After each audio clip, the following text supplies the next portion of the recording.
Hello, everybody. Welcome to Planet FPL, the world where everything revolves around Fantasy Premier League. My name's Suj. And my name is James.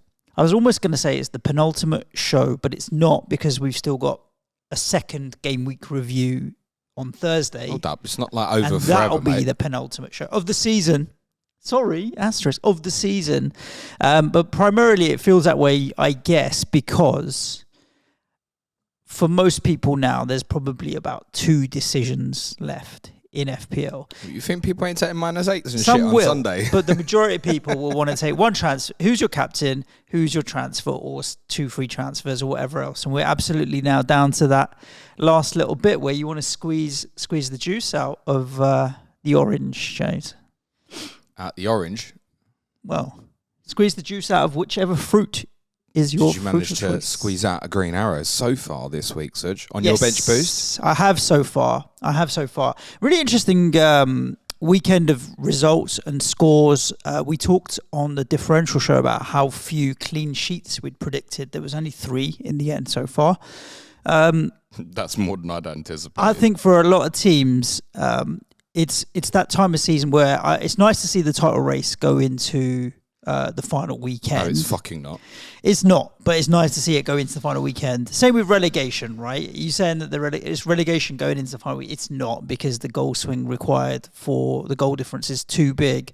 But it's really interesting because a match has the same value now as it would have if it was in game week 4 or game week 11 or game week 17. You're going to roll out, you only get 3 points for a win? Is that where you're going? You do, but also at the time, I don't think at the time we ever think back on it. And when you get to this point in the season, you always look back and think, well, if we could have squeezed out just another win here or a draw here, or if we had not fucking been so shit in that game, it could be a completely different scenario. But when you are in the midst of October, November, December, I don't think necessarily people always think like that. Like, I need to think of this as the same as if it was the last few weeks.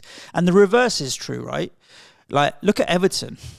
5 wins on the bounce, right? And they're getting the same amount of value now as they would have been back in October, November, December. They've got more points in their last 5 home games than the 14 home games previous. And would they have treated the same fixtures with the same intensity then as they have now based on the circumstance? But I mean, it makes you wonder, why would you not?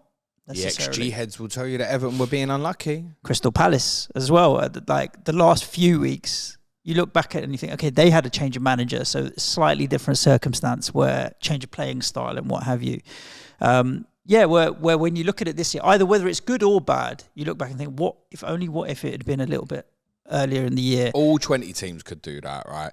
Arsenal could go, we only took 1 point from 2 games with Fulham. Man City go, oh, we drew more games at home than we normally draw at home. They'd run like 3 draws they all at can, home, and they all will. Everybody will have those what-ifs moments. Correct. Everybody. I'm not saying that you're right or you're wrong. It just happens to be at this time of year. And I suppose that's the biggest frustration with my club, West Ham, as well, is like, we've won games we shouldn't have, and then when you go away and throw points in games that you should win necessarily, you feel like, and you get to the end of the season, you're like, look at the table, and it's a matter of millimeters, right? Points is like 3 points, 2 points, 4 points makes a big difference. It's only a couple of games.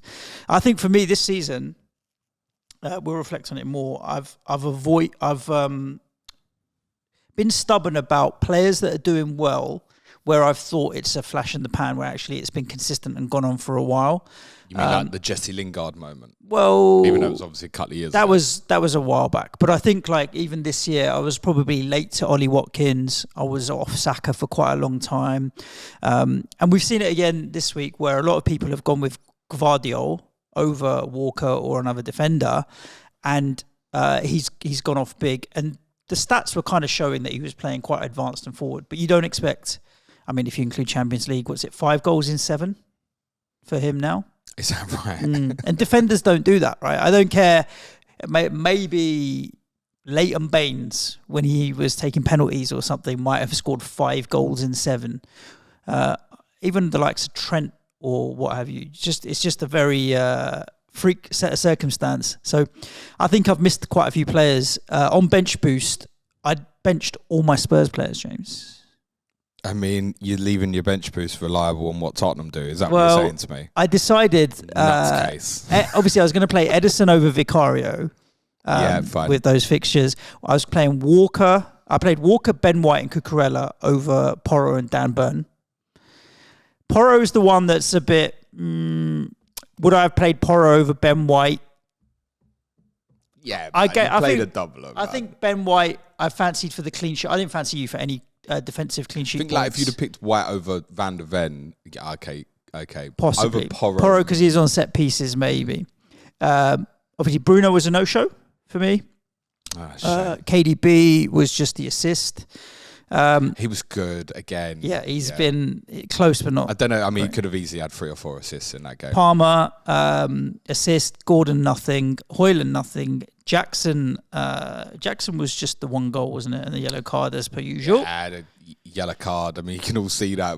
As he runs in the crowd, you go, yep, that's money getting 1 less for this goal because that's definitely and then yellow card. Isak, obviously captain Isak. I decided to go differential. I don't own Haaland, so Isak was my next best choice. I could have gone sideways City to De Bruyne, but I'd only just done that the week before and got my fingers burnt, so I wasn't about to do it again.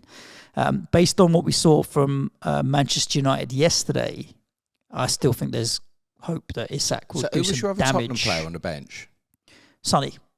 I had Vicario, Son, Porro, So you Burn. picked Bruno in your team over Sonny? Well, I thought Bruno was going to play. I didn't know what the injury news was. Yeah, I'm not an ITK, on ears to the ground. I don't suppose it matters now. Well, the news apparently last night from Ten Hag would suggest that Bruno probably will not play on Wednesday. Oh, really? Unfortunately, yeah. Yeah, I mean, look, I think it was the first games he's missed in like 600 or something stupid like that. So you're going to hit my baseline target though, aren't you? Because of the Porro. Yeah. Give or take, it should be fine. 16 is my baseline target. Yeah. And here's what it is. I mean, I made the 2 transfers I made were Cucurella and Burn in for Harry Maguire and Cher. Just dull. I really wish I would. At least you're up on them. Yeah. I mean, it's a bit hard not to be. They freeze or for a hit though?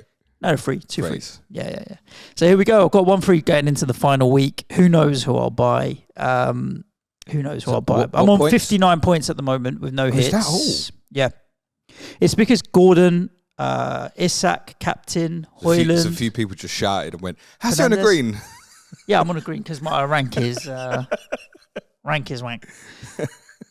So yeah, 59, off we go. I'm at 1.25 million. Let's see what happens in the second half of this week. Because I've basically got 10 fixtures left to go, right? So that could be another 60 points. If it gets me at 1.1, let's say, or something like that, then let's shoot for... Who have you got that's not playing again? So Fernandes, Ben White. Oh, okay, Fernandes, if you know. And that's it. Everyone else is playing again. We got more than 10 then, yeah. Oh, sorry. 13, yeah. You're right. Sorry, yeah. Bruno Fernandes, come on, man. Get fit. Not that I think it will help him. Some speculating that he might be, but I have to say, of all the people to question over, I wouldn't really be questioning Bruno Fernandes because there's so many times he's played injured for Manchester United without question. So I definitely don't want to go questioning him at the moment. For myself, Suj, 64 points. No hits, at the moment. 1 free transfer, which was Chris Richards in for Fabian Schär. Yeah, I watched you do it on the deadline stream. I nearly forgot because it was such an irrelevant transfer. That was just for me to open up money possibilities for this weekend, just in case I want to force in Mo Salah, for example, which I'm probably not going to end up doing, I don't think. So 64 without the bench boost. He's okay. I've dropped like 1,000, so I've gone from 99k to 100k. So certainly take that at the moment when there are so many active bench boosts in and around me at the moment. Saved primarily by Joško Vardio, obviously the 21-pointer. Pedro Porro's 9 for me as well. Phil Foden. Half your score. 2 defenders. Phil Foden 9. Cole Palmer 6. Nicholas Jackson 5. All of my 11 have another game to go and appear to have come through the weekend unscathed. I think they'll probably all start again, bar maybe a question mark on Mark Cucurella, maybe. So I should have probably 10 to 11 still to go as well. If I can hang on to like that this week with no bench boost, be pretty happy with that. Are you quite wed to what your Gameweek 38 strategy is going to be, or you're... Well, 2 frees for me. So I've now put a little bit of money in the bank. That was the sole reason of the transfer. So 1.8 in the bank. Bruno Fernandes will definitely go. So in theory, that's... Can you get to Salah? No. That's 10.2, isn't it? There is ways I could do it by really sacrificing something else. Well, I don't think so. I think an Arsenal player is a definite for me. So be it like a Havertz or a Saka, maybe Trossard, who's going under the radar. We'll speak about that in a bit. I could see me, Suj, particularly maybe if Villa sew up fourth tonight, you can see me going like Havertz and Elise or something, just going into that final day. I think Andy Gordon's the one because they're away to Brentford. I'm happy to maybe cut that. So once I do that, I'm putting sort of like 16 million in the bank. I don't even think I'll spend it all. So I could go, yeah, sure. I probably could just about maybe force in. I'm not, am I? What's Salah? 13 something, isn't he? Nah, it doesn't really work for me. Mo's only really going to go in for some -4. It might be that I decide rather than a Elise that I go for a Luis Diaz or something like that maybe instead. It's punt stage, isn't it? Yeah. Have a bit of fun with the last week. It's also a little bit for me, because I've done quite well over the last few weeks, it would be great to finish inside the top 100k and I'm borderline. The one player that's really going to hurt me at the weekend potentially would be Saka. I can just close that, and I do feel like as long as the midweek doesn't go badly for me, if I close that off, I'll probably walk into the top 100k by default maybe on final day. Cool. Good. Should we talk about some of these games? Let's do it. Before we do, let's do the PSA public service announcements now rather than at the end while people are still listening. Have we got any? Shout out about Gameweek 39. Oh yeah, sure. Follow them on Twitter. Everybody, 13 days away. It feels crazy that it's 2 weeks when the season's ending. I can tell you, man. Benny Blanco and James Drury will be on the podcast at some point next week to discuss the game in more detail as well. Yeah, if you're living under a rock and you don't know what it is, obviously for the last 2 years there's been a charity game between players from air quotes north of England and players from and the rest of the world. Yeah, and it's been going for 2 years, raising money for Street Child United. We've been happy to be able to support it for the last couple of years and also film the game and put it out. We'll be doing the same again this year, and there's more info to follow. But just give you a kind of heads up, like support the cause. Great work that the guys are doing, trying to put it together and bring the community together in. I was going to say in a fun environment, but I remembered it's in Birmingham. Ouch. That's just lost us. Bloody hell, That's lost us all the listeners from Birmingham. Sorry. I didn't mean it. I like Birmingham. It's a good night out. There's nothing wrong with Birmingham. It's great. Absolutely not. No, I'm looking forward to that. That's in a couple of weeks. So make sure you kind of keep your ears to the ground. James will be tweeting. We'll be looking to raise some money for that. If you remember the November meetup that we did, we said that we were going to double the donations and match them for Gameweek 39 Street Child United. From memory, it's 250 plus some, maybe 254 or something. So there's £500 ready and waiting from Planet FPL to put into there, as well as any other bits that we do. So anybody that came to the meetup back in November, it's not forgotten and it's ready and waiting now. This weekend, you're going to Sheffield on Sunday. Yeah, the Game Review pod I think we'll do Tuesday next week. By the time I get back from Sheffield, what do you expect me to watch from the games? Jays, I'm not going to complain because I'm going to FPL meets. So we've got to give a shout out to Nima and all the guys organising that. On Sunday, yeah. On Sunday, the 19th this week as well. If you're in and around London, that's at the Thirsty Bear where we had our meet-up, and they regularly have their socials. I think the boys from FPL Juice are coming down to film. Aren't you going on their bus? I'm going on their bus. Something? I know they're coming down. The thing I think was what they're doing in terms of filming and live streaming. I know they're all going, whether or not they're going, but without James will always have a camera and a bunch of equipment with him. But yes, Gameweek 39. FPL meets Gameweek 38. That's on the 19th at the Thirsty Bear. I'm going to be going down. James would if he wasn't going to Sheffield. No, I wouldn't. Sheffield. No, because you still want to watch Spurs. Exactly. No, all the games I'd are come on. after. I'll give you my dodgy. I ain't gonna have Tottenham on, and it's obvious what the games on the TV are gonna be at the weekend. City and Arsenal. James will come after. At some point, he would have a drink, but anyway, he can't. I'll be there. Come on down. It'll be nice to say hello to a bunch of people. Again, face to face, live environment. Cool. Good. That's the PSAs. Let's talk about the Premier League, James. Okie dokie. Is it going back to the Etihad? 4-0. Comfy. I just wish it was Wednesday and just get this over. Yeah, I know. It's your hell 48 hours. held 48 hours. Yeah. They're going to beat you, though, on Tuesday night. Oh, yeah, highly likely. My dad made a great point yesterday. We was talking, we went to the Women's Cup final yesterday, and we was talking, and it hadn't even occurred to me, because I'm like, look, City will batter us anyway. And in my head, I'm nagging now, and I'm thinking, because I said to you a few times this year, like, I was really disappointed when we played them in December, we didn't have the whole squad fit. Yeah. Because I felt like they were there to really be taken on at that moment. They were brilliant against us in the FA Cup fourth round game, but obviously notable that night was Haaland didn't play, and that really helped them with, I think, their off-the-ball structure. My dad made a great point, though. He said, like, even if we do match them and play good football and hold them, what are we going to do defending fucking corners against them? Well, that's a great point, Dad. Yes, true. They got giants in there. Exactly. They've got a lot of big. We haven't got anyone. I mean, obviously this game. There might be more Vardyol to come, guys. Yeah. They started this game, I suppose, in theory, with 4 centre backs as well, with Akanji on the right. Gvardiol, if we still want to call him a centre back, he's playing on the left. So then you've got Gvardiol, Akanji, Aki, and Akanji's off injured, and Diaz. Aki went off injured. Yeah. Sorry. But on set pieces, them plus Haaland, Rodri, and De Bruyne's not short. But De Bruyne's not going in. De Bruyne's taking him, isn't he? Yeah, well, Foden takes quite a few as well, doesn't he? Even if you head the ball out to the edge of the box, one of them bastards going to volley it into the top corner like a Foden. Yeah. Defending set piece is going to be a problem for you. No doubt about it. Anyway, gets the betting app out and places 50p on a set piece goal for Man City.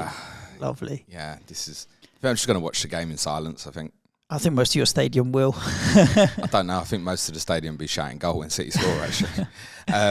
Let's talk about the game from Saturday anyway. I watched the first half of this in a bar in Enfield Town, jumped on a train, watched the second half on the big screen outside the South Stand at Tottenham. And I've got to tell you that in that first 10 minutes or so, I was pretty worried about City. Mm. It looked quite lackadaisical to me, and I felt every time Fulham won the ball on transition, they were quite aggressive. So they'd picked a team with good running ability, right? So Willian, Iwobi, Pereira can carry, Decordova-Reid from the right.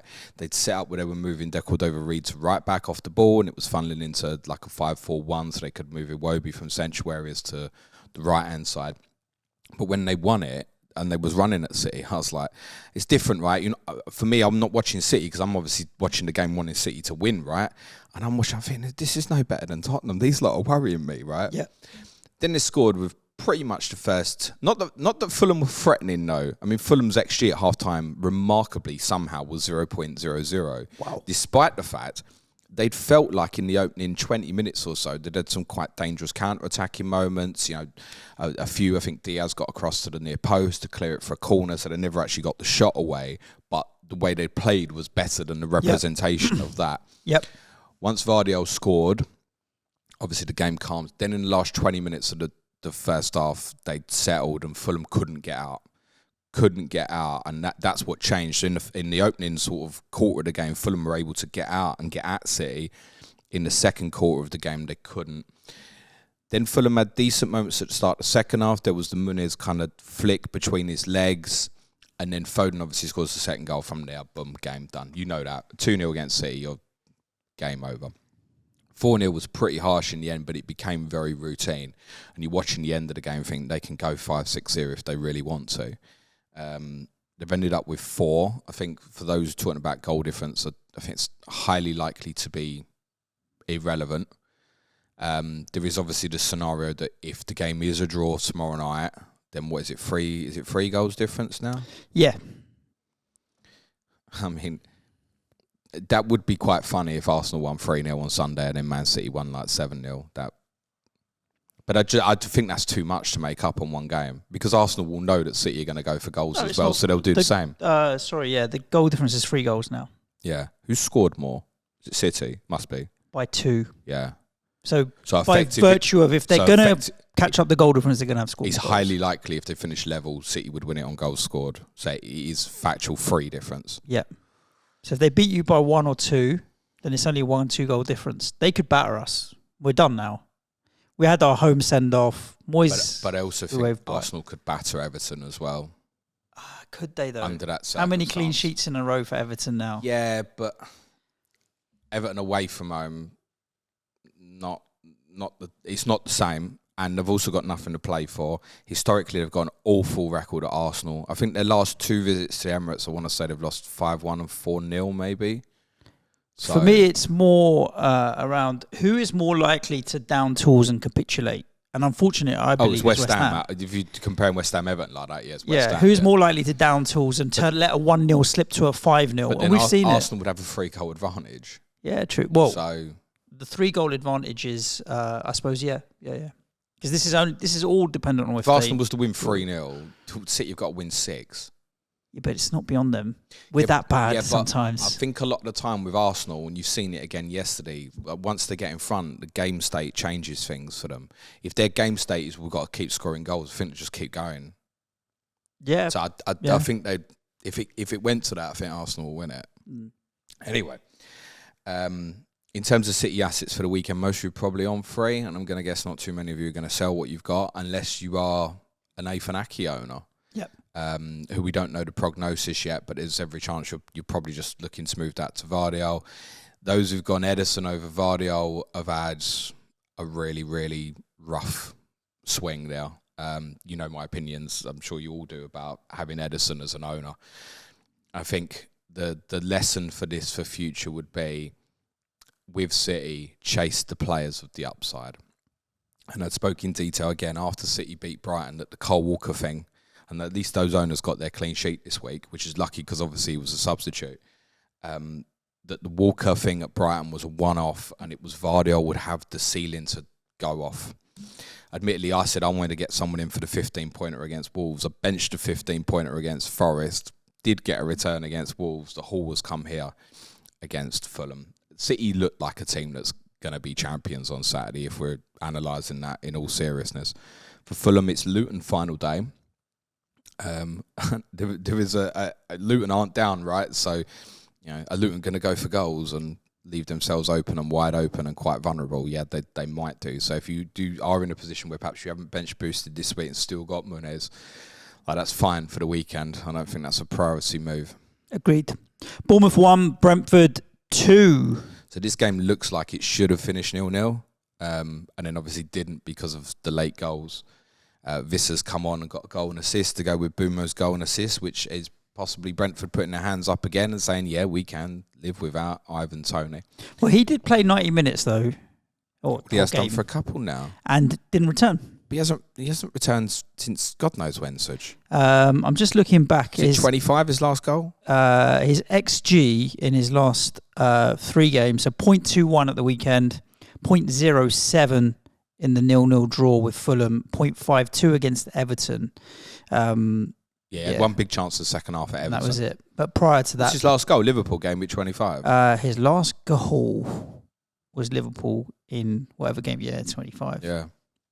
Quite a while. He's obviously missed some games in the middle of that, but I think it's 10 or 11 that he's played now, isn't it, without a goal? Yeah.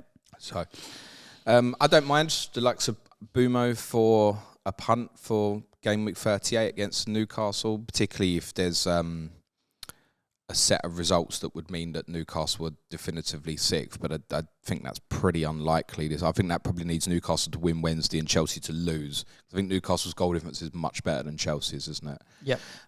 Even though that said, there's still then the possibility that Newcastle could catch Tottenham. So there's no circumstance where I think Newcastle have nothing to play for on final day, so you might want to bear that in mind in terms of your thinking. Where are Bournemouth last day, Suj? Where are they playing? I've had a blank. They're at Chelsea. So Chelsea at home to Bournemouth, yeah. Again, it's possibly one where if you've held on to your likes of Solanke, your Senesi, Zabani, you might be looking to move that on final day. But I think in the case of like a Zabani or a Senesi, you're probably just benching it.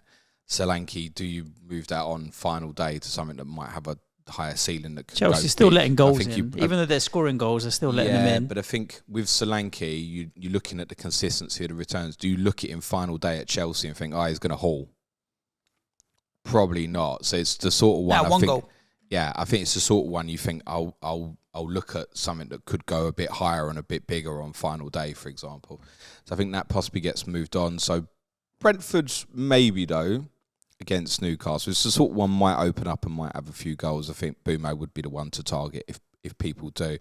As I said, the reality is this game looked like it was going to finish 0-0, probably should have, and has obviously had late goals, which did cancel out a number of defensive options that people had on their bench boosts. I saw a few Fleckens, Reguilons, Zabani, Senesi, as I said. So for those non-owners and didn't have involvement in this, it's turned out quite nicely, I think. Everton 1, Sheffield United 0. The standard Everton. Yeah. Look, give them credit, right? That's 15 points they've taken up in their last 5 at home.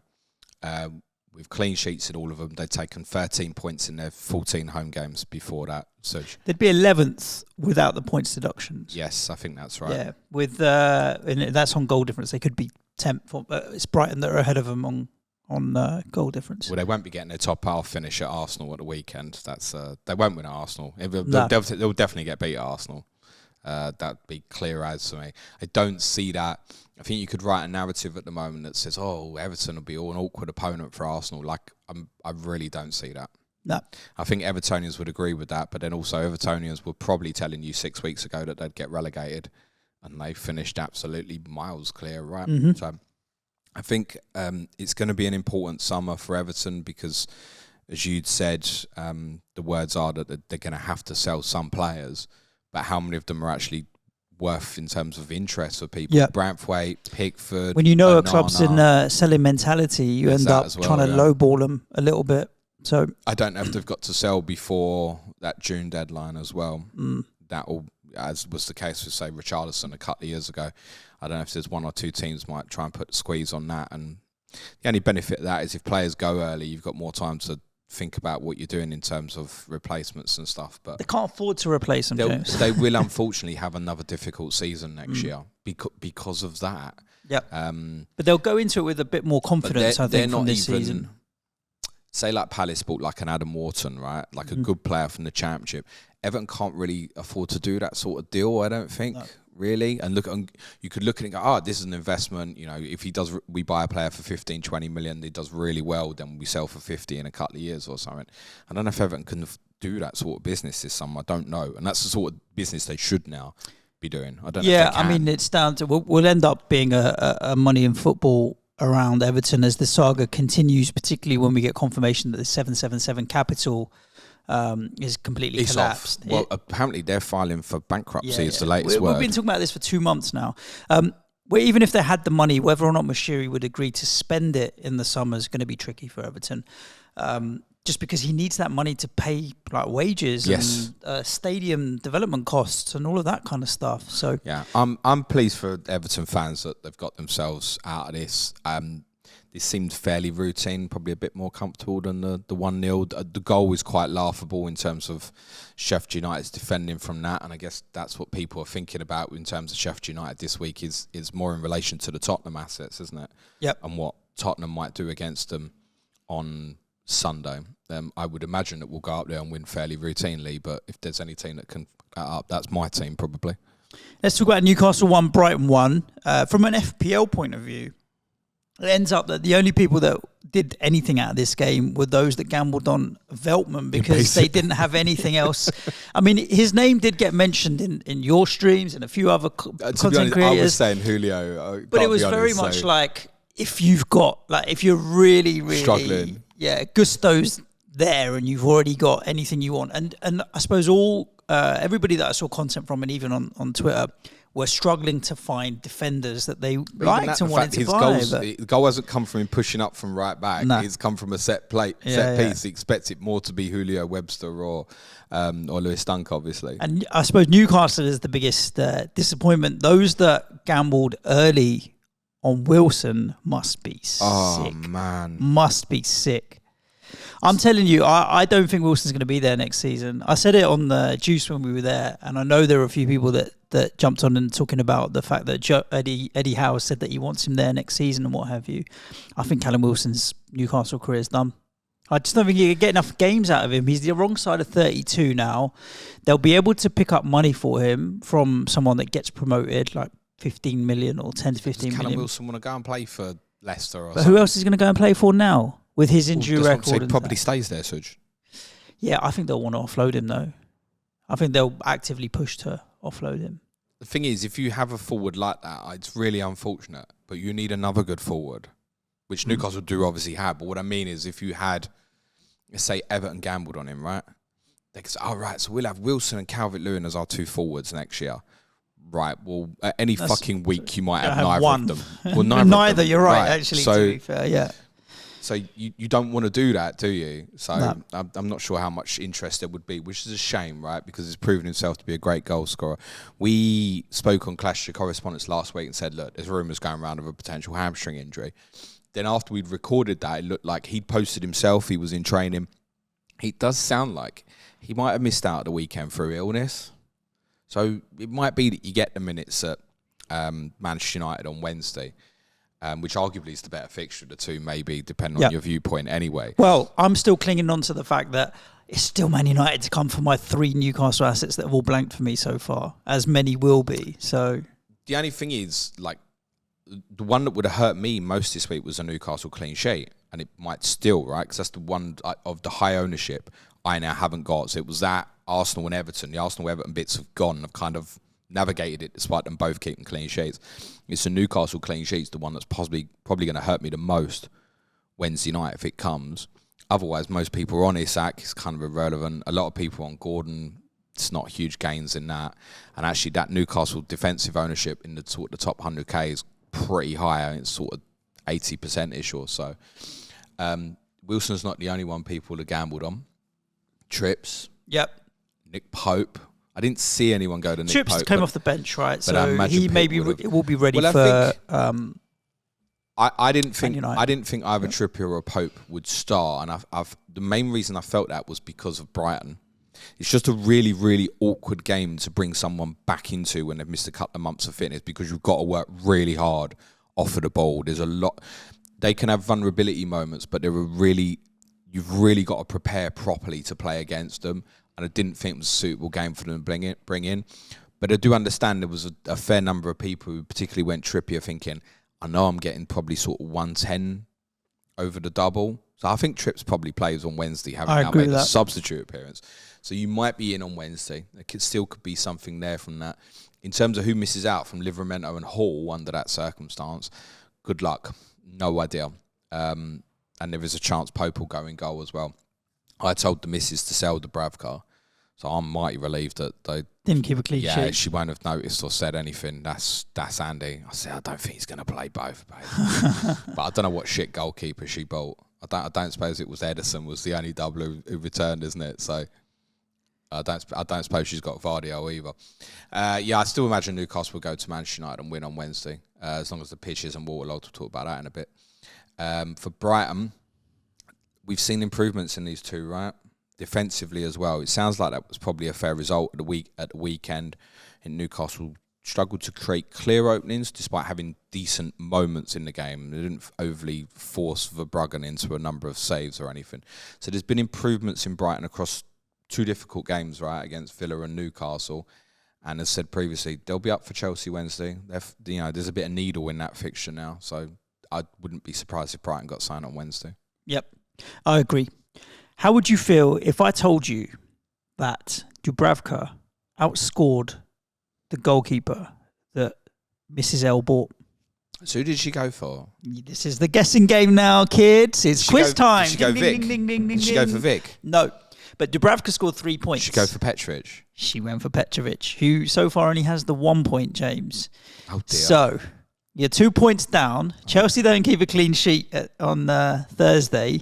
Petrovic ends up on 3 points. Let's say they concede 2 goals. He gets 2 points, and Dubravka scores 3. Who else did she I am buy? going to DM your missus and tell her. So she gets mad at you. You do that. You wreck my marriage. I'm going to do that. I'm going to say, by the way, James told you to sell Dubravka. That's called Petrovic. Who else did she buy? And then I'm going to run and leave the room. Where does it tell you the transfers? Go to game history, transfer history. I'm interested to know now. Because I didn't actually help her this week. Transfer history, and we're at Gameweek 37. She made 2 moves. So she sold Dubravka for Petrovic. Yeah. She also sold Fabian Schär. Yeah, obvious, yeah. For Dan Burn. All right, yeah, fair enough. Listen, actually, maybe I did help her. Cool. Let's talk about Spurs 2, Burnley 1. Are we there already, are we? We are. It was one of my friends' birthday yesterday. He's a Spurs fan. I messaged him in the morning. I said, happy birthday. I bet you're going to have a shit morning and a lovely afternoon. Well, we kicked off at 3 o'clock, so that made no sense. No, that was yesterday. I'm talking about yesterday. This was Saturday. Because you only turn up in the second half, don't you? So I said you're going to have a shit morning and a good afternoon. Oh, right, okay. Only half the day is ever any good for Spurs fans, If we'd have kicked off at 11 o'clock, that would have made a lot more sense, but I get your point. Yeah. Second half Spurs are back. Like, seriously, how many times? It's not a joke now, is it? How many times have I watched this game this season? Seriously. And it was the same watching the game at the end. I'm watching the game. I know we're going to win the game. It was exactly the same as what I'd had against Luton. I know that they're going to go and win this game. And that's the 3 relegated teams. Sorry, yes, I know Luton aren't down yet. Sheffield United, Luton, Burnley. We've done exactly the same in all 3 of them. 1-0 down and 1-2-1. Like making... Tottenham have only played 38 games this season. Yeah, but we don't make nothing easy. To be able to, yeah, every game is like a fucking 100-minute football match because we don't make anything easy. And even in ones we get done over, we tend to, we'll go 4-0 down and we'll put the pressure on in the last 20 minutes. There's positives and negatives in this, right? The positive is, again, you're sitting there, again, despite the fact we've had 4 defeats in a row, going, we're definitely winning this. There's no way we're not scoring it. We got to about 15 minutes at the end and we were just getting so dominant. It was just, they were clinging on. You could see, like, every time the ball went out of play, they're like hands on hips, breathing heavy, exactly the same stuff that, like, Luton went through a couple of weeks ago. It's like, we'll have to get them. It's only going to be poor finishing to be the reason why we don't eventually get one. And sure enough, we did. But it is mad frustrating, man. It's like, could it just have one day where we just turn up and we're 2-0 up at half time and just play like that in the first 20 minutes and you're going to blow one of these teams away and then you can relax through the rest of the game. But no, we never seem to manage it. On Burnley, I'm sorry for their supporters that they've gone down. I think it's a shame for them that it feels like they only started like sort of 9-10 games ago. Because if they'd have started the season as they kind of finished in sort of March and started through April, they'd have given themselves a real opportunity, actually. I think there's grounds there for a good team. And what a lot of us thought we'd see this year in terms of a team that could can't push towards top half has obviously not materialised. But if they keep it together and have that experience in the Championship, we might be having the same conversation about it being a possibility in 2 seasons' time. If they keep that team together, I think they'll come back up. So they'll add more quality as well. They're not going to struggle financially, I think, like the other 2 teams going down. Luton's case is more about future-proofing stadium and stuff like that. But I think Burnley will be able to invest again next year. I don't see too many of their assets getting picked off. You look at certain teams, you think, he'll get picked up. He'll definitely play in the Prem next year. I don't see too many of that, but I see a style in them that suggests that they'll get it right again next year. And plus, obviously, you've got to respect and trust the manager who's done it once. They've stuck with him through this season. I like what's coming out of his mouth as well in terms of he's like, okay, we'll get ready. We're going to go again. Next season starts tomorrow. We're going to come up again. If anybody happens to, by the way, watch the whole game back for whatever reason, have a look around sort of just as the clock hits about minute 11. I've never heard this before at Tottenham. So where I sit is in line with the penalty area, basically where Declan Rice fouled Ben Davies the other week, so where the main single-tier stand is. I sit in line with the penalty area on the opposite side of the pitch where the dugouts are. I could nearly tell you what Vincent Kompany was saying about minute 11. He was that loud. Oh wow! Okay, I thought you were going to say it was that quiet. No, it was staggering how loud he was. It was like, oh, that's a loud voice, and it was clear that it was Vincent Kompany. Yeah. It was absolutely barking out orders in a positive way. He wasn't like doing it angrily, but he was making himself verbally clear. You could make a case to say he wasn't hiding what he was saying because I could hear what he was saying. But yeah, I think good manager. I think he's made mistakes this year that he'll learn from as well, and I think they'll come back. I wouldn't be surprised they win the Championship next year. That would be my take at the moment. For my team, we tried Dejan Kulusevski on the left. That has never worked and will never work, unfortunately, because what Ange obviously wants his wide players to do is hit the touchline. It was more a case of he really wanted Brennan Johnson to play on the right-hand side. I think Kulusevski on the left just doesn't work. we conceded a dumb goal. We concede lots of dumb goals every game, actually, where 3 players, I want to say Bentancur, Sarr, Porro, all failed to make a tackle. And then you've got Oliver Skips, obviously played left back. He's caught a little bit higher, but that can happen if you don't win the ball in the midfield area. One ball through the middle of us, goal. Well finished by Larsson. Other than that, largely dominated the game. There were a few pluses that I know a few people will be interested in. One, the change to Mickey van der Ven at left back, which is obviously how he ends up scoring the goal. To understand this from a tactical aspect, what you need to think about is, if you look at the first goal, so Skip's playing left back, he steps into midfield positions. So when the ball, he's gone into a central midfield position. When the ball comes to him, he's able to play it out first time to Johnson, then into Porro, the other fullback coming on as a third man run, carries it forward. Right? If you put Van der Ven into that area, it's going to be really, really bad, because that's going to be really uncomfortable to him receiving something with people in his back. He's always facing the game, right? Mm-hmm. He's never got people in his back. That'll be really uncomfortable. But if he's going to do that as just a kind of overlapping left back, like Vardio, if you will, who can then end up just going in, running inside, then yeah, you've got a player there that can potentially cause some damage on Sunday. I have a suspicion that because of Haaland, that it's more likely Van der Ven will play again at centre-back against Manchester City, and it might be, as much as people don't want it, that Emerson Royal might come back in against City, because Silva against Skip is a little bit worrying. And then you've got De Bruyne will go out into those channels. Yeah, it gets a bit scary, basically. Yeah, don't worry, City will win. But I think Van der Ven might play at left-back against Sheffield United.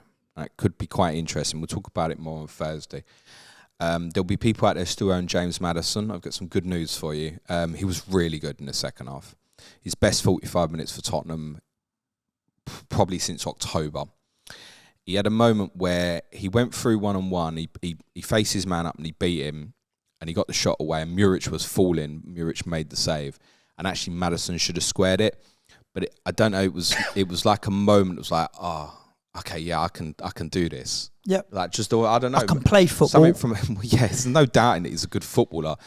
But then afterwards, he was like, get me on it. He was just going chasing the game, and he was trying to be creative in everything he was doing. He was working really hard. He looked fitter. I think those couple of games taking him out of the team has probably been good for him. Probably to give him a breather, because I think there's every chance he's been playing injured. B, give him a kick up the arse.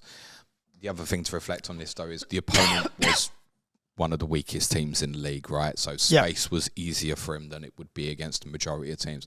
But he played well second half. Sonny, again, was better once he went out on the left. He was quite direct in his running late in the game. Wasn't threatening as a centre forward during the game. I do think there's a possibility that we might see either tomorrow night or on Sunday Brennan Johnson play as the 9. So Son left, Kulusevski right, Johnson up front. It wouldn't even hugely shock me if Dane Scarlett started against Sheffield United. Wouldn't be a huge shock, because his impact on the game when he came on was just that he gave us that exactly what Richarlison gave us late against Liverpool, that ability to want to stretch, that really kind of hard work rate up front. Didn't do a lot of the game to be particularly involved, but it was his presence opened up the space for other people, because his willingness constantly to want to go in behind. The chances are you're already on free, Tottenham. If you're not, let's see after Tuesday, but there's certainly a case to punt another one, isn't there, for Sunday? Sheffield United, arguably even more so than there was for the double. You know, I think, like, for example, you would never have considered like a Gordon to Johnson move this week. You might consider that at the weekend, maybe, for example, or even back to Maddison. I'm going to guess the majority of you will watch the game tomorrow night, so that will give you an indication.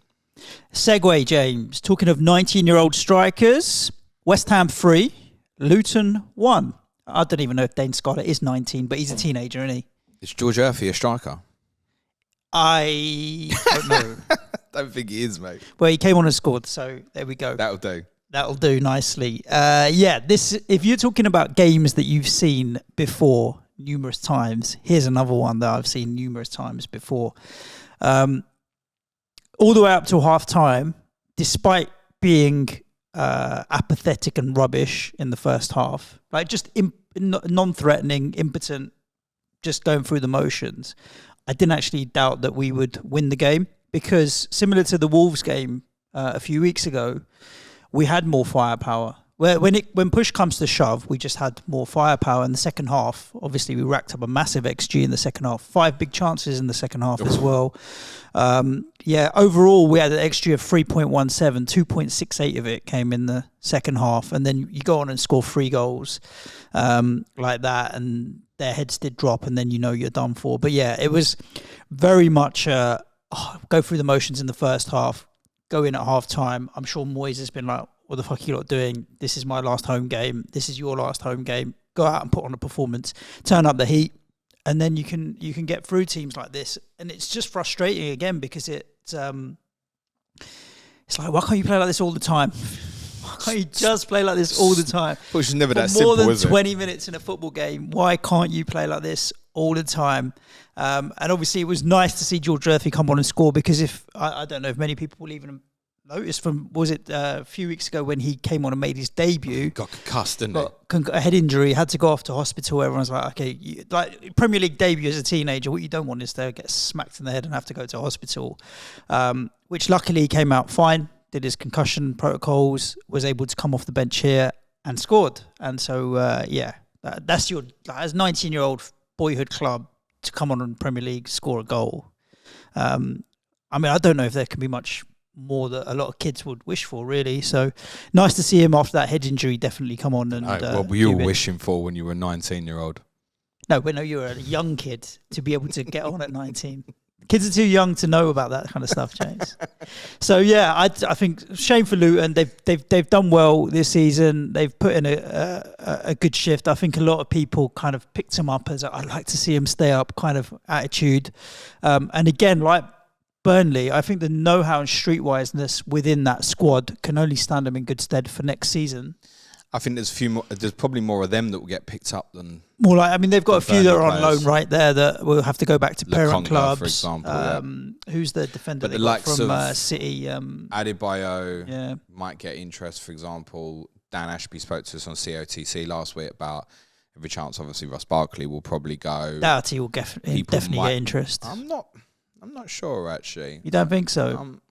I think people will be interested in him. I'm not sure, because I think it's probably got to be in a back three system. Mm-hmm. So, I don't know. Like, take Tyreek Mitchell's playing really well for Crystal Palace at the moment. Would that be a good fit? Nah. I don't know. Palace probably priorities might lie in different positions.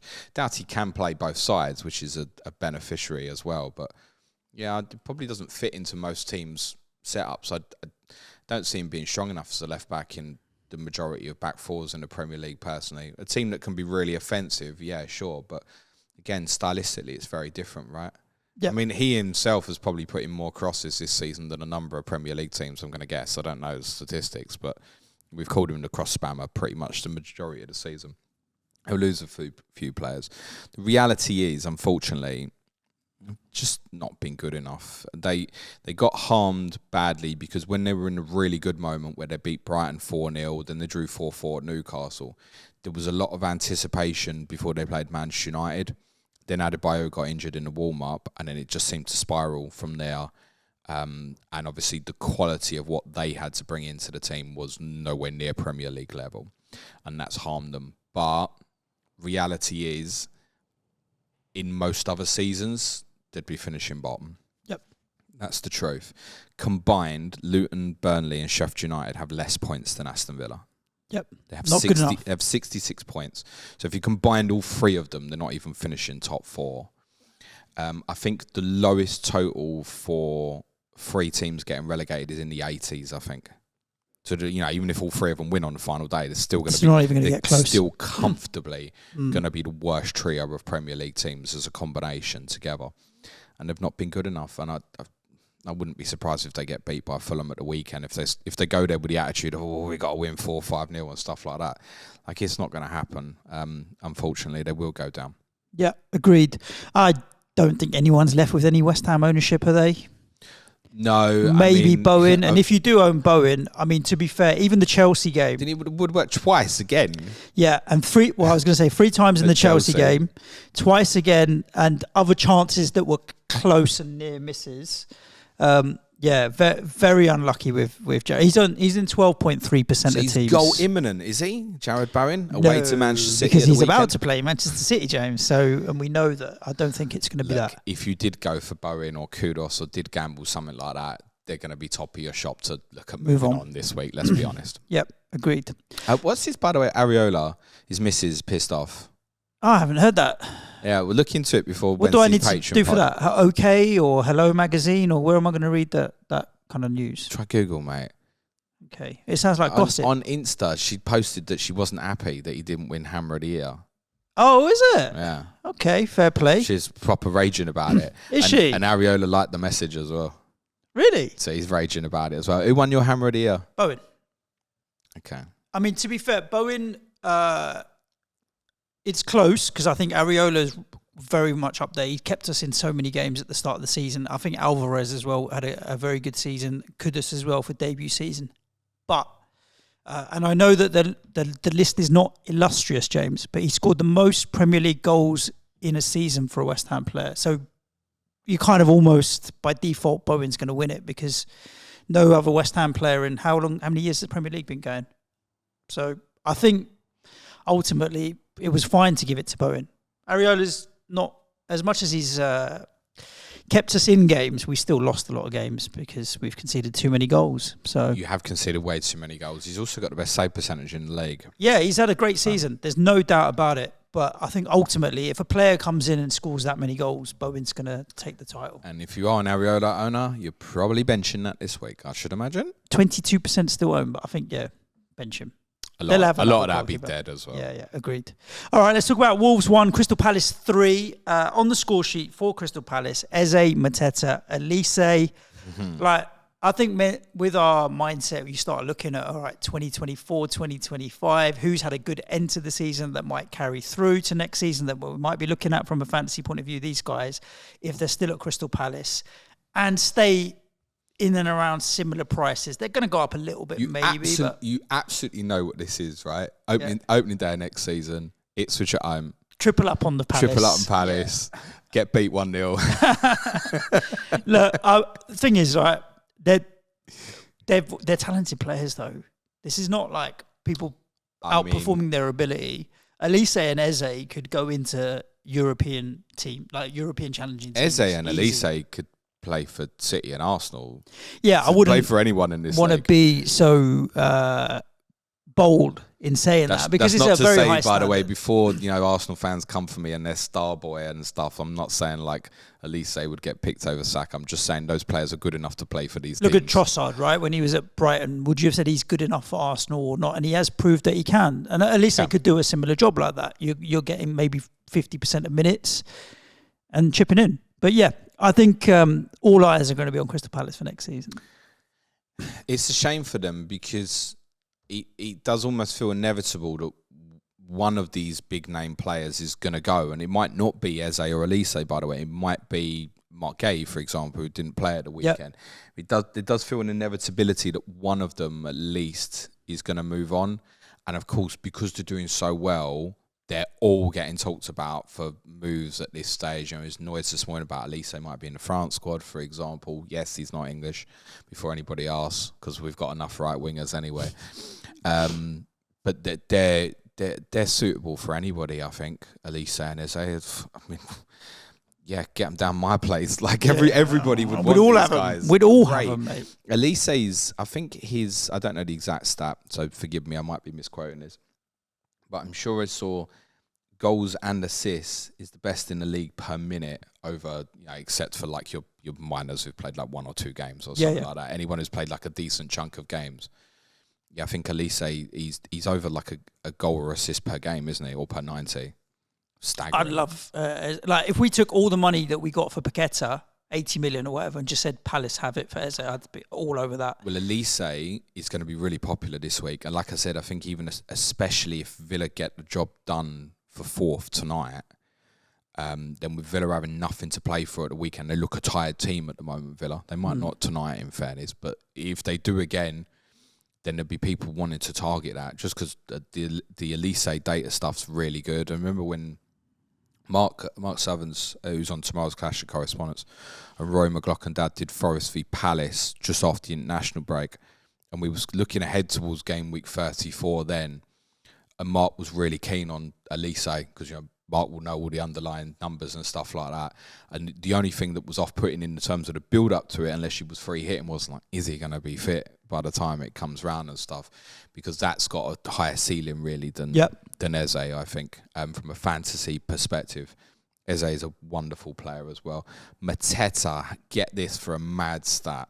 So Mateta has now scored, I forget how many goals he scored, but he's now only one short in games played under Oliver Glasner than he is the whole rest of his Palace career. Wow. He's in his third season, I think. Yeah. So he's on like 10 or 11, and the rest of his Palace career is on like 12 or something like that. I know it's only one behind in terms of the stat. Great form. I mean, look, Eze, I think Elise over Eze at the moment for fantasy. But if you want to look at Elise on Mateta for the weekend, have a bit of fun. Yeah. There'll be differentials. I don't see the whole game steaming into Elise this week, but I think there will be a number who do. I think I wouldn't be surprised if he ends up being the most transferred in player this week, actually. I wouldn't be surprised if that's what it is with Michael Elise. So eyes on, definitely under consideration for me. Mateta could be as a facilitator. Say if Isak got injured Wednesday night or something, then it might be, Isak to Mateta, then maybe I might be able to do Salah. But then I go, bloody hell, I'm only having 2 Arsenal for the weekend. So I'm just not sure that it works. Arsenal feels like the biggest priority to me. Salah's an interesting one you mentioned. We'll just wrap on Wolves, done because they're going to Anfield. Klopp's last game, they're going to want to put on a show for him. I just see Wolves, good season, thank you. See you next year. Yeah, there's nothing. Yeah, no interest there. They've got a major problem defensively about Craig Dawson. Major problem. So the likes of Salah, Diaz, Cody Gakpo will be someone to be really lowly owned going into the weekend. If you think after tonight he's going to start, then that's one you could potentially look at as a final day punt. I think Trent will get some interest for those who've got excess cash. I've got 3 million in the bank. Why not? I'll get Elise and I'll go for... I can see even things like that. People go, well, I want Elise. I'll go Trent for final day. Yeah, they'll definitely be interested in Liverpool. We'll talk Liverpool more on Thursday's pod. But yeah, I wouldn't be surprised if they dish out a slap into Wolves on Sunday. I think their season's finished. They also... It was a different manager, but they also took a few slappings towards the end of last season as well. You remember the 6-0 at Brighton. I think they lost 5-0 at Arsenal final day last season as well. So it's within them, and they've just had a slapping at City. Well beat at the weekend.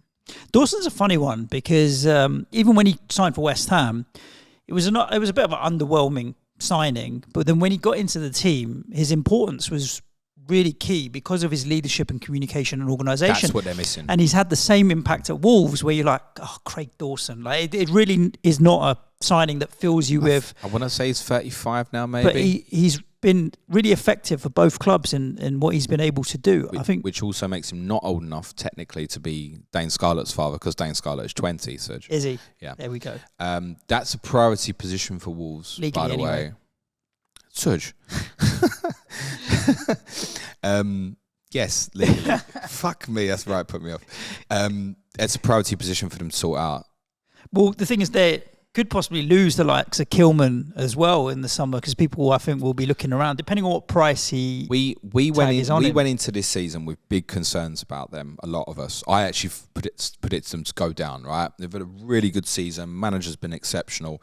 They've done really well. They've been hampered on this kind of latter part of the season by injuries, particularly to forward players, but also recently Dawson.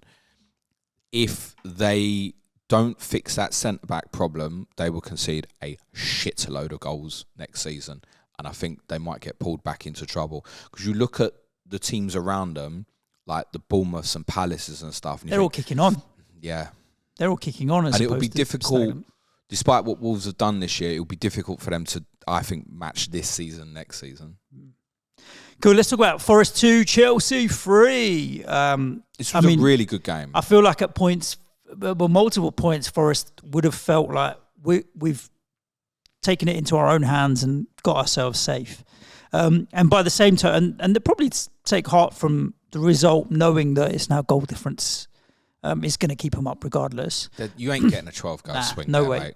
Mate. But also for Chelsea to go down 2 goals, go down twice by a goal, and then actually rather than capitulate, which Chelsea of old might have done, to have the cojones to go back and win the game makes a big difference. To see like Mudryk actually, they finished in a really weird setup with basically Palmer in midfield with Caicedo. Caicedo was really good, by the way. He's improving every game for Chelsea.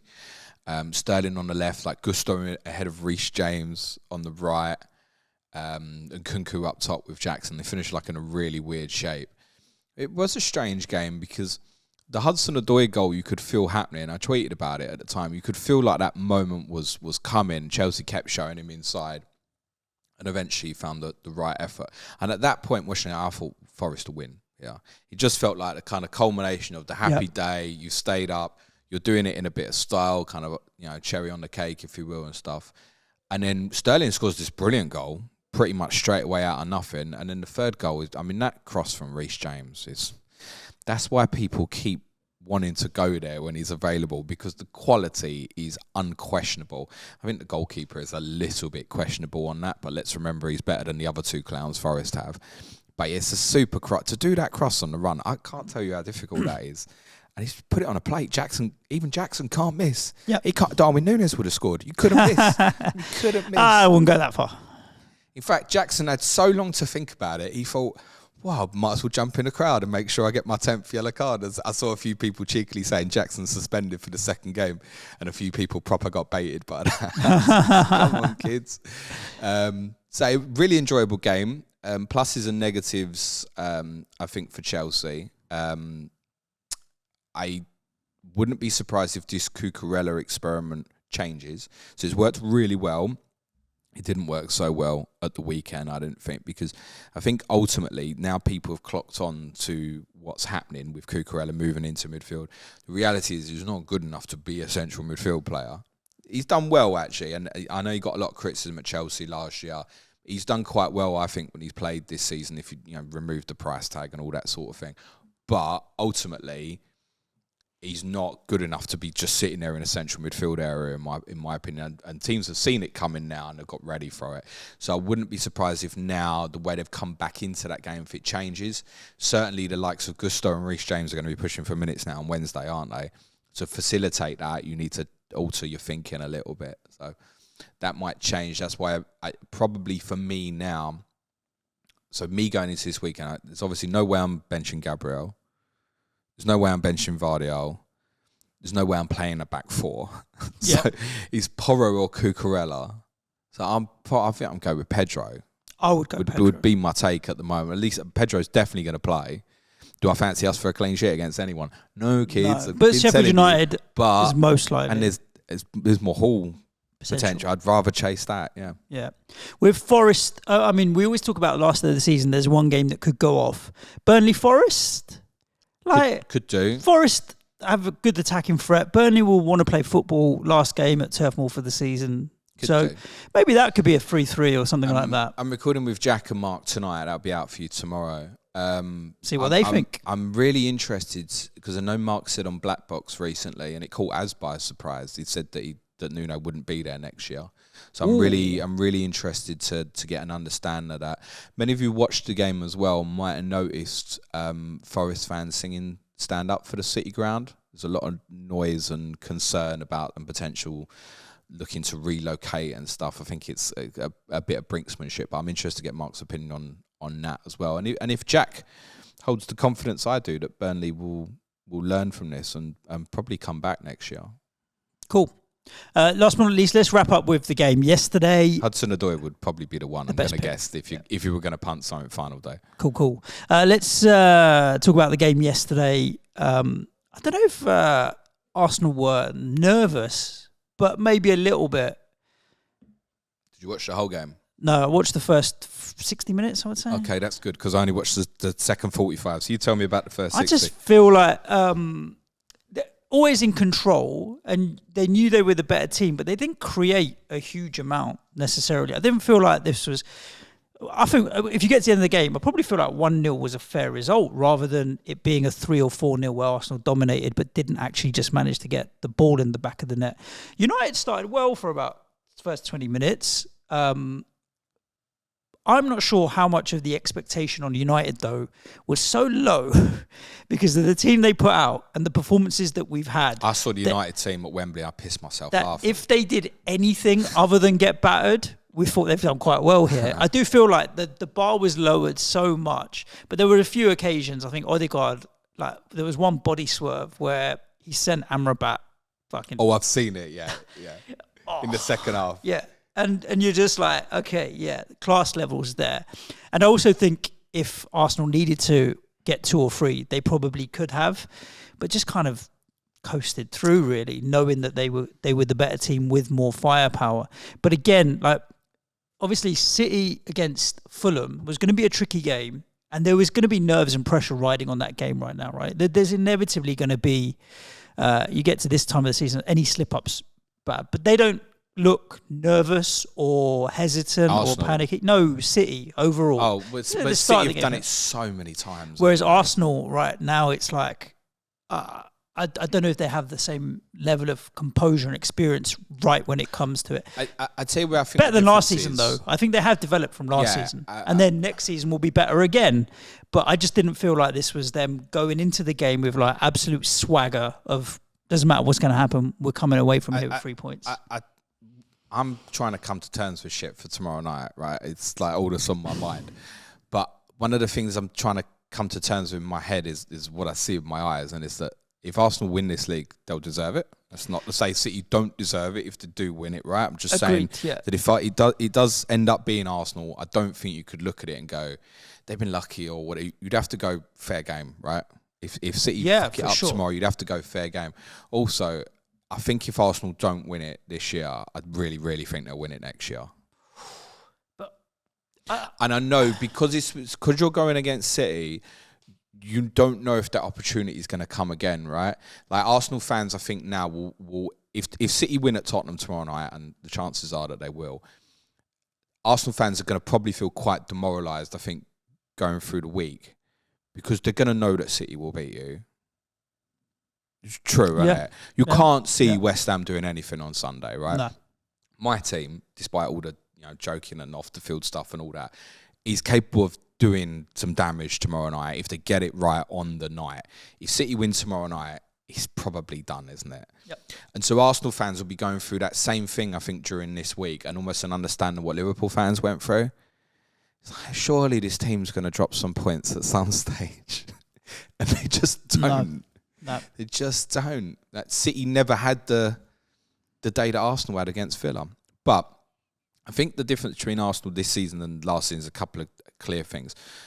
If they are missing experience in terms of a mentality at this stage, the problem is at the top end of the pitch, not defensively. Agreed. Defensively, outstanding. Saliba was amazing yesterday. And Declan Rice as well was leveled them up from that defensive point of view. So we have narratives around this, right? So going into the game, most of us, I think, justifiably thought Arsenal would win comfortably. Yep. Right? What Arsenal did, basically. They did, just not on the scoreboard. Correct. So Arsenal didn't play well from what I saw, and even listening to Arsenal fans speaking after, didn't play well today and all that also sort of thing. Also didn't play badly. Also never looked like... If they'd won that game, and I realise United have got a lot of players missing, clear, right? It's poor United. But if Arsenal had gone up there in November, put on that performance, 1-1-0, everyone would go, professional away performance, really well done. Get the job done and go. Yeah, it's just interesting that despite the fact they didn't play well yesterday, I'm watching the game. I never thought United were going to score.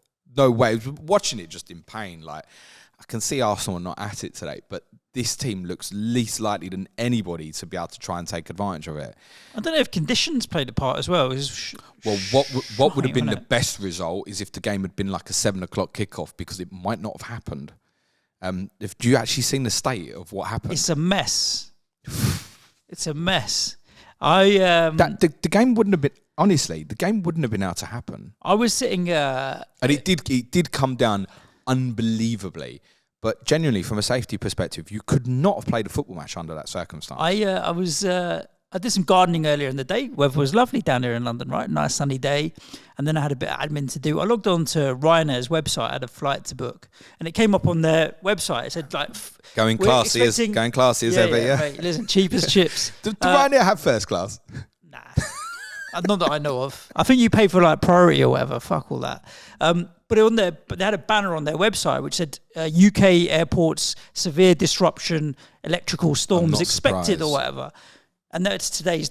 I was looking out the window, I'm like, it's pretty sunny down here. And looked back at it and I thought, the forecasts are for some real torrential storms later on and electrical storms as well. And so it played out. But there's no chance it's going to get waterlogged for Wednesday night, mate. Oh, no, it'll clear up. And listen, as long as you ain't got rain pouring off the roof, but... The rain pours off the roof internally and through the stands. Did you see those videos? Yes. Yeah, so the water does fall off the roof. The one on the corner as well, where it was coming down by the kind of far right-hand corner flag, that there... It's embarrassing. Well, it's Manchester United. And I do get it. It's embarrassing. The storm was bad. Like, people up there said to me, like, you don't understand how bad it was coming down, right? It's like me when I was standing outside Burnley and people were going, I'm sure you can get the game on. And I'm like, I'm telling you, don't know how heavy this snow is coming down. Yeah. That's what people are saying about the rain. I get that. But it is still embarrassing because that would not be the case at Anfield, would not be the case at the Emirates or White Hart Lane or the Etihad or any of that. And I said to you when I went up there last season, all this about leaking roofs and stuff, I was like, I can't see a problem. You can now. But it wasn't raining. I mean, yeah, that's really, really bad. And that's got to be addressed. FPL, no United interest. Bruno Fernandes will be the most sold player in the game this week. No doubt. I have real sympathy for those who held because I think, certainly I've got him. And it didn't matter for me because I wasn't bench boosting, so it was always the easy one to bench without a doubt. But I'd said to people on stream on Saturday, I was like, look, if he's trained, he'll play. So I don't understand really what's gone on there. It seemed like it would be the same with Rashford. There are some reports that Martinez was saying that he was desperate to play. It's all really weird with them at the moment. My dad keeps saying, when are they going to sack him? I'm like, it's probably going to be after the FA Cup final. We're probably just limping towards that moment. That said, certainly they could take pride out of yesterday because I think we could all acknowledge the team that they had out on the pitch is not Manchester United standards. And they had a good go. Certainly that you couldn't have really questioned the commitment and stuff. You might question how quickly Casemiro wants to push up the pitch when he's not playing offside at all. But, you know, from what I watched of the game, I thought Amrabat had a positive contribution for them in that area as long as he wasn't on the ball. Yep. Because his passing's not great. Garnacho was ex-lively, but never really looked like he was probably going to notch either. Højlund had a big moment in the first half that slipped. It didn't show through to me in the second half, but I know a lot of people were praising the way Amad Diallo played in the first half.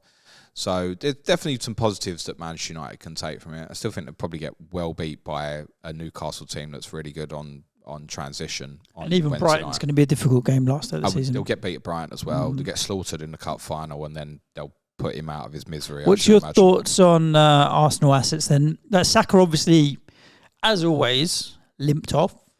But do you think if you were buying now for 1 week, would you just go Havertz or Trossard? There's a case for any of them attacking midfielders. I mean, for those who need an enabling one this week, I think you could even put Declan Rice in the conversation as well, because Rice will play as a left-sided 8 again against Everton. I'm fairly certain of that. So it's not the worst one to invest in either if you're really short for whatever reason. I don't know what to do, like Gordon to Rice or something. Might sound stupid. I don't hate that sort of move, actually. Not Trossard. And it's interesting not Trossard because he keeps returning, right? Yeah. Well, Lee Sherwood put a question in on the internet. No question, but he's just put, but big game Leo. That's all. And obviously talking about Leandro Trossard because he has been delivering in the moments that matter. The reason I think a lot of us keep ignoring Trossard is actually what we saw again yesterday despite the goal. The reality is he's going to be the first one that goes off. Yep. It's not going to be Saka. It's not going to be Odegaard. It's not going to be Rice. And it's not going to be Havertz at the moment either. So when Arteta makes the substitution, the first one going off is going to be Trossard. So, like, can you go there and gamble him and punt him? Yeah, sure. But my take would be, well, I want to punt a player on the final day of the season. What am I going to do? Guy who I think is going to get 90 or a guy I think is going to get 65? And when it comes down to that small, I mean, essentially, what are you getting me? You're getting me an extra 50%. Basically on top of Trossard's likely output, basically near enough, probably not that high. So when it comes to it, I'm not buying Trossard. Despite the fact I might have Trossard running at Seamus Coleman on Sunday, like I realise what that could be like. But I'm more likely to go for one of the other guys who is likely to get me 80 plus. And I think that's Saka and Havertz. The only thing to say on this particular game is in terms of Havertz aerially, you would think, I've probably just cursed it, Everton will be one of the better ones at dealing with his movement in the box aerially from that perspective. So it might be, as I said, in my position, Saka. But if people want to chase, definitely Havertz, I think. And if people are happy to go and understand that it probably is an expected 65 minutes, then go Trossard. Be nothing wrong with going Odegaard either. And obviously, if you want to add a defensive one because you've not had 3 this week, I think that there'll be people looking at that as well. People perhaps come off an Arsenal player this week to get a doubler. Will be, oh, shit, I've got a shit back line this week. Yeah, just Arsenal again would be the priority. I wonder if people, subject to the pricing next year, would consider going treble Arsenal defensive at the start of next season. Many will. Subject to what the fixture list looks like. Many because will. they've been far and away the best team defensively. Yep. It just means you kind of just go Vardiol on that note. Just go and win City. Right, cool. That's a wrap of the games, James. We've obviously got Villa, Liverpool today, City, Spurs City tomorrow, United, Newcastle, Brighton, Chelsea, which we'll all review on Thursday. So that will be your Thursday content. Which will be a review of all those games and a preparation for the weekend. What about the rest of the week? We also have some other shows. You mentioned COTC with Mark Southerns. And Jack Toner. Burnley Forest tomorrow. Got another one for you on Friday as well. Sheffield United versus Tottenham with Ben Tomo Thompson and Ricky Saunders, because while Tottenham keep battering teams in game week 38 year after year after year, Ricky Saunders will be doing the last COTC year after year after year until we don't batter someone on the last day of the season. Tottenham have scored 13 goals in the last 3 game week 38s, and all of them away from home against Leicester, Norwich and Leeds respectively. And we may end up in a situation subject to results in the next 2 days looking for goals again on Sunday. That'll be available for you Friday. Wednesday will be our Sky Fantasy pod. If you want to support the show, it's www.patreon.com/Planet FPL. The podcasts this week are a Q&A today, quiz tomorrow that Clayton will be joining me for on final days in the Premier League.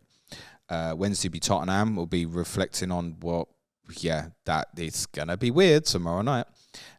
Thursday, Money in Football, the game 39, not game week 39, the game 39 conversation is rearing its ugly head again. We'll be talking about that. And on Friday, we'll have our game week 38 preview podcast as well. Lovely jubbly. As James mentioned, patreon.com, prize leagues and all that kind of stuff. I mean, now will be a time to join just to support the show. If you like the content that we produce, there will be 1 month free in the summer out of June and July where you won't even get charged. There'll be some Euros content on the way because there will be content throughout the summer. As Suj said, I'm taking a week off at the end of this month. And I'm probably going to take a week off at the end of July as well. That'll be it. Otherwise, we'll keep going. I'm going to try and encourage James to take another week off as well. So why don't you all DM him and say, take a week off, another week off, you hardworking bastard. But yeah, there will be content throughout. Fucking Euros. Yeah, I mean... I'm going to watch all the football anyway. I did think that your job is to watch football. It's not that hard a life. But yeah. Really? That's not your job. There's plenty of other stuff that gets done as well. Let's get into some of these questions that we've had in on X to wrap this show up and have a little bit of fun, James. There's so much chat about are Spurs even going to try on Tuesday. I'm going to ignore all of that stuff because we've done it to death. No. We haven't really. Tottenham will try tomorrow. Yeah, I don't. Professional pride is there. Here's what I definitely know. Ange will put a team out to try and win the game. It's also worth saying as well, again, a little bit subject to what happens tonight, but the absolute useless result is a draw. Yep. Basically, you'll get not far off the same price on a draw and a Tottenham win tomorrow night, because a draw is useless for both teams, right? So obviously, the reality is, if Villa do get beat tonight and then we win tomorrow, we're 1 point behind going into the final day. We've got the worst team in the league, and they're away to arguably the informed team outside of City and Arsenal in the league in Crystal Palace at the weekend. And at that point, you go, well, shit, top four's on. We don't even want to finish fourth. Villa can just win tonight and just like put it to bed so there's no confliction.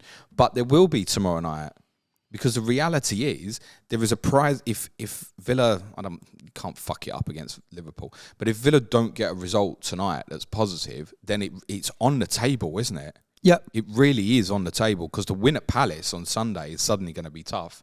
And I think everybody would think that Tottenham will probably go and win at Sheffield United on Sunday. So there's a prize for Tottenham tomorrow, depending on the result tonight. If Villa win tonight and then there's no prize, then I think that's going to change the psyche a little bit, particularly for the players and also definitively for the crowd. So I think tomorrow night for the crowd, you're going to get a split, because as much as there's a huge rivalry, there will be a prize for Tottenham potentially if they can win the game. And that's going to cause a little bit of confliction subject to the Villa result tonight. So the Villa result tonight, I think, is quite important on tomorrow. Ange's definitely going to pick a team to try and win the game. But the chances are you probably won't notice the difference if Tottenham are trying or not, because without a doubt, we will give up chances. And as I said near the start of the pod, even if we do manage to match them kind of in open play, how are we going to deal with them on set pieces with them giants? Don't know. I don't understand why on Saturday Burnley didn't put anyone in front of Vicario on corners. We talk about margins, right? I mean, for Burnley, like that's a small win there. Yep. Put someone. I'm watching it going, thank you. Really strange. James Nelson wants to know, who is the most improved player of the season? Oh, crap. Improved player. I want to think about that more, but I'll tell you the first name that comes to my head actually is Havertz.